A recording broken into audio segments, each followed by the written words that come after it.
ఉమామహేశ్వర క్షేత్ర వీడియోని ఇంత సంపూర్ణంగా పరిపూర్ణంగా చేయడానికి సహకరించిన ప్రధాన అర్చకులు వీరయ్య శాస్త్రి గారికి నా మనస్పూర్వకమైనటువంటి కృతజ్ఞతలు. ఇక వీడియో స్టార్ట్ చేద్దాం. ఇప్పుడు మనం చూసేది దిగువ ఉమామహేశ్వరం. ఇవి కొత్తగా కట్టిన గుళ్ళు అన్నమాట. దానివల్ల లోపల ఇప్పుడు ప్రస్తుతం అయితే విగ్రహాలు ఏమీ లేవు. కానీ వీటి పక్కనే ఒక మంచి కోనేరు ఉంది. చాలా పురాతనమైనది. చూడగానే నా దృష్టిని ఆకర్షించింది. మనం ఇప్పుడు ఉమామహేశ్వర క్షేత్రంలో దిగువ ఉన్నటువంటి ఉమామహేశ్వర గుడి పరిసర ప్రాంతాలని గమనిస్తాం. ఇక్కడ ఈ కోనేటి దగ్గరికి రాగానే ఎదురుగా చిన్న గుడి టైప్లో కనిపించింది, కోనేరు కానుకొని. అందులో ఏముందో చూద్దామని క్యూరియాసిటీతో వచ్చామన్నమాట. ఇంకేముంది, లోపలికి వెళ్ళగానే ఎవరో తవ్వి పెట్టారు. అంటే ఇక్కడ కూడా ఏదైనా దొరుకుతుందేమో అని చెప్పేసి, తెలుసు కదా, ఎక్కడ ఏ గుడి ఏ మూల దొరికినా కూడా దాన్ని తవ్వడమే పనిగా పెట్టుకున్నటువంటి వాళ్ళు. కానీ ఈ యొక్క కోనేరుకి చూడగానే మనకు ఎంతగానో ఆకట్టుకుంటుంది. ఇక ఈ కోనేటికి పక్కగా మనకి ఉమామహేశ్వర క్షేత్రానికి వెళ్ళడానికి మెట్ల మార్గం ఉందన్నమాట. ఎందుకంటే సముద్ర మట్టానికి ఈ ఉమామహేశ్వర క్షేత్రం 500 అడుగుల ఎత్తులో ఉంటుంది. సాక్షాత్తు పార్వతీదేవి ఇక్కడ శివుడి కోసం తపస్సు చేసినటువంటి ప్లేస్ అన్నమాట. దానివల్లనే ఈ క్షేత్రానికి ఉమామహేశ్వరం అని పేరు వచ్చింది. ఇక్కడ మరో విశేషం ఏమిటంటే, ఉమామహేశ్వరం నుంచి శ్రీశైలానికి ఒక మార్గం కూడా ఉంది డైరెక్ట్గా. ఆ మార్గం వచ్చి శ్రీశైలానికి ఉత్తర మార్గం అని కూడా అంటారన్నమాట. అది కూడా ఈ వీడియోలో సరే, మనం పైకి వెళ్దాం రండి. రోడ్డు మార్గంలో సాక్షాత్తు పార్వతీదేవి తపస్సు చేసినటువంటి ఈ క్షేత్రంలో పరమశివుడు స్వయంభూగా వెలిశాడనమాట. ఈ క్షేత్రాన్ని కేవలం ప్రకృతి ఒడిలో ఒదిగిపోయిన మరో శైవక్షేత్రంగా మాత్రమే చూడకూడదు. ఎందుకంటే ఇక్కడ మానవాతీతమైనటువంటి అనేకమైన వింతలు ఉన్నాయి. అవి మామూలుగా వెళ్తే ఏ ఒక్కరికి కూడా తెలియవు.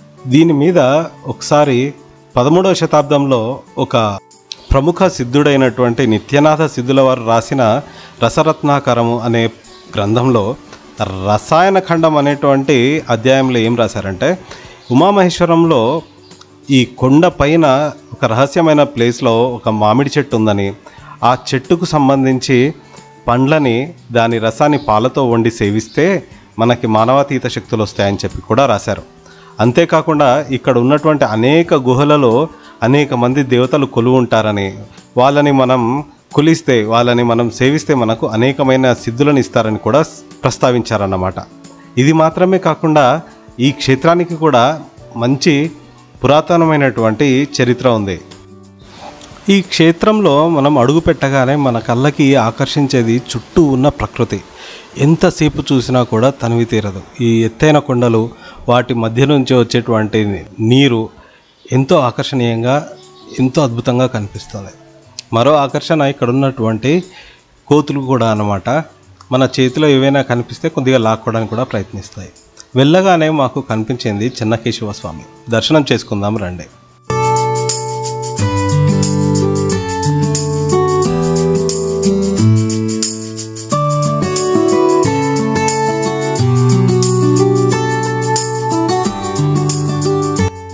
చెన్నకేశవ స్వామి ఆలయం పక్కనే వీరభద్ర స్వామి ఆలయం కూడా ఉంది. వెళ్ళి దర్శనం చేసుకుందాం రండి. ఇక్కడికి అంటే ఫస్ట్ టైం వీడియో తీయడానికి వచ్చినప్పుడు గర్భాలయంలో కోతులు ఉండేవి. దాని తర్వాత ఒక 2 గంటలు వెయిట్ చేసిన తర్వాత మళ్ళీ వీరభద్ర స్వామి ఆలయంలోకి వెళ్ళి మళ్ళీ వీడియో తీయవలసి వచ్చింది.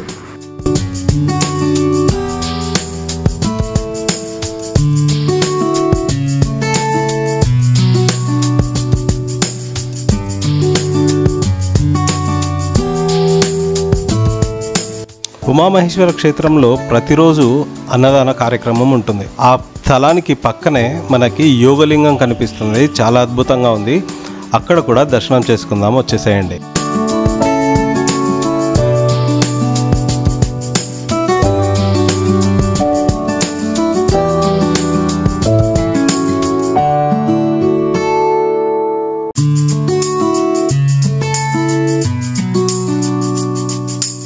యోగలింగానికి పక్కనే మనకి గౌరీ తీర్థం కనిపిస్తుంది. ఇక్కడ 365 రోజులు ఈ ధార ఇలాగే కొండ మీద నుంచి పడుతూ ఉంటుందన్నమాట. ఒక్కసారి మనం దీని ఎక్కడి నుంచి వస్తుందో కూడా ఒకసారి చూసేద్దాం.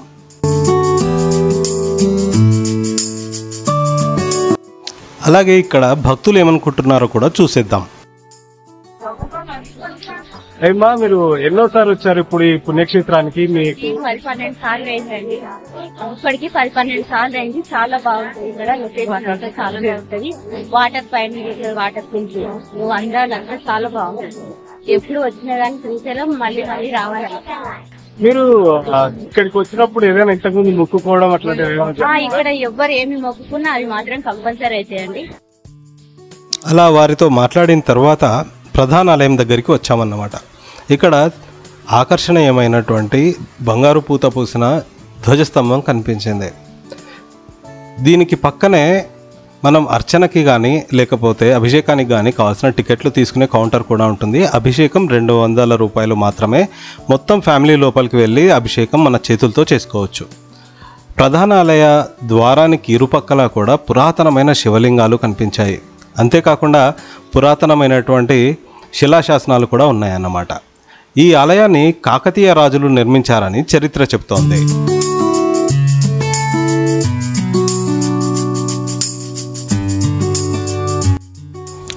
ప్రధాన ఆలయంలో మనకి మూర్తి ఇలా కనిపిస్తారన్నమాట. మీరు కూడా దర్శనం చేసేసుకోండి.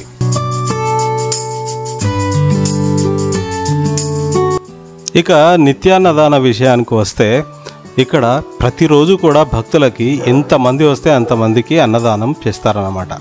అది కూడా పేరు మాత్రానికి అని కాకుండా ఒక స్వీటు, ఒక చట్నీ, రైస్, కర్రీ, సాంబారు అంటే మల్టిపుల్ ఐటమ్స్ తోటి ఎంత తింటే అంత పెడుతున్నారన్నమాట. కాకపోతే ఆహారాన్ని వృధా చేయొద్దని మాత్రం మైక్లో అనౌన్స్మెంట్ చేస్తుంటారు. స్కంద పురాణ ప్రకారంగా ఉమామహేశ్వర క్షేత్రంలో మనం ఎంత దానం ఇస్తే దానికి 1000 ఫలితం వస్తుంది అని చెప్తారు. కాబట్టి అన్నదానానికి కానీ గుడి డెవలప్మెంట్ కోసం కానీ మనం ఏదైనా ఇక్కడ డొనేట్ చేస్తే దానికి 10 ఫలితం ఉంటుంది. ఇక ఉమామహేశ్వర క్షేత్రంలో మనం ఖచ్చితంగా చూడవలసినటువంటివి, ఒకటి శ్రీశైలానికి వెళ్ళేటువంటి గుహ, ఇంకొకటి పాపనాశ తీర్థం. ఇవి రెండు అసలు మనం ఎప్పటికీ కూడా మిస్ కాకూడదన్నమాట. ప్రస్తుతం మనము శ్రీశైలానికి వెళ్ళేటువంటి గుహ దగ్గరికి వెళ్ళి అది ఎలా ఉంది, ఎంత లోపలికి వెళ్ళొచ్చు అనేది చూద్దాం. అంతకంటే ముందు ఒక్కసారి ప్రధాన ఆలయం దగ్గర నుంచి మన వ్యూ ఎలా ఉంటుందో ఒక్కసారి చూసేయండి.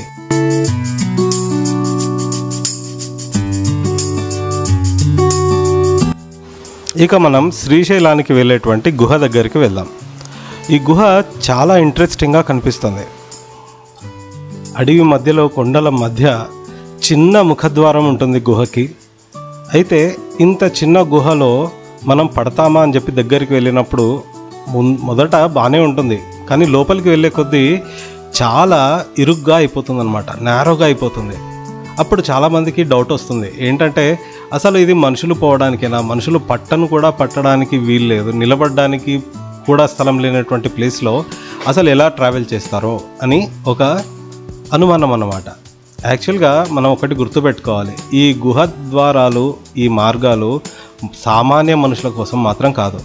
సిద్ధ పురుషులు వాళ్ళు మానవులకి, మనుషుల సొసైటీకి దూరంగా ఉంటూ ఇలాంటి క్షేత్రాలకు వెళ్ళడానికి వాడేవారన్నమాట.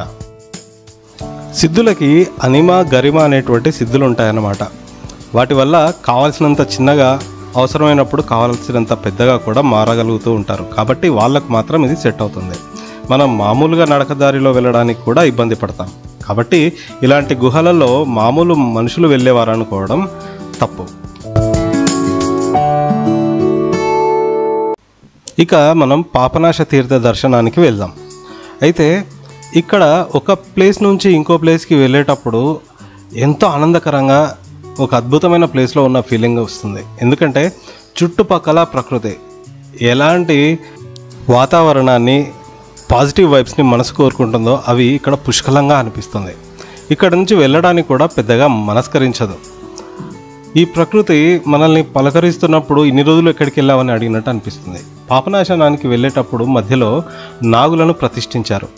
ఈ నాగులను దర్శించుకోవడం ద్వారా మనకు ఏవైనా నాగదోషాలున్నా, మరే ఇతర దోషాలున్నా కూడా తొలగిపోతాయని ఇక్కడ బోర్డు మీద రాసి ఉంచారన్నమాట. మీరు కూడా దర్శనం చేసుకోండి.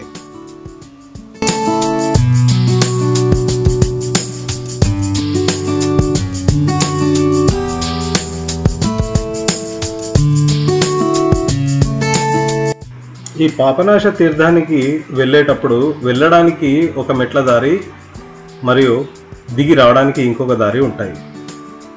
అయితే ఈ పాపనాశ దర్శనం పైనకి వెళ్ళేటప్పుడు మనం ఏదైనా ఒక బాటిల్ కానీ ఎంటీ బాటిల్ కానీ ఉంటే మనం తీసుకొని వెళ్తే చాలా మంచిదన్నమాట. ఎందుకంటే ఉమామహేశ్వర క్షేత్రంలో మనము కమర్షియల్గా కొనుక్కోవడానికి నీళ్లు కానీ అట్లాంటివి ఏవి దొరకవన్నమాట. ఈ పాపనాశనంలోని నీరు ఎంత స్వచ్ఛంగా, ఎంత నిజంగానే షుగర్ కలిపినంత తీయగా ఉంటాయి. చాలా అద్భుతంగా ఉంది. మీరు కూడా ఒక బాటిల్లో నీరు తీసుకుంటే ఆరోగ్యం బాలేనప్పుడు ఆ నీటిని సేవిస్తే ఆరోగ్యం బాగుపడుతుందని చెప్తారన్నమాట.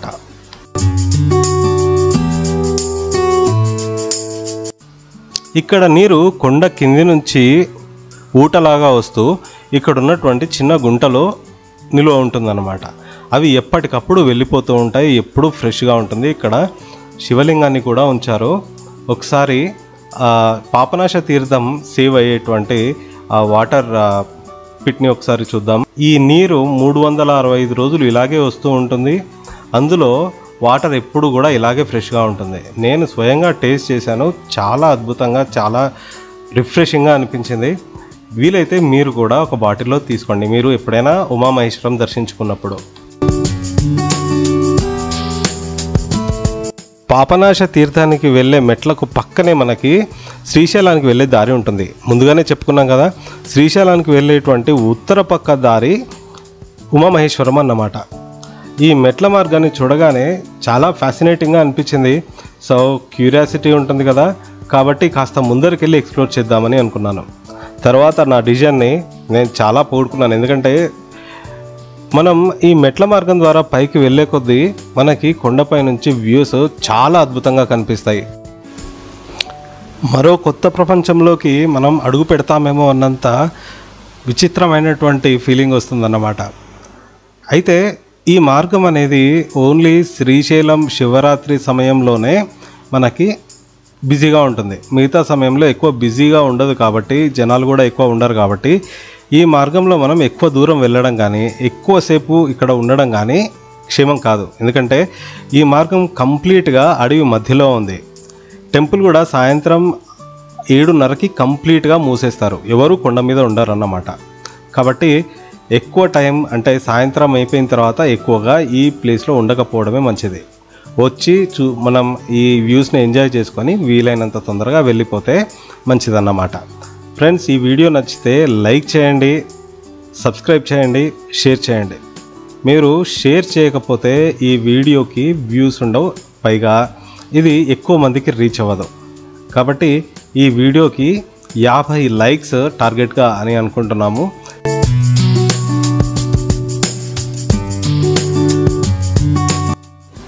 Thank you so much for watching. We'll see you in the next video again.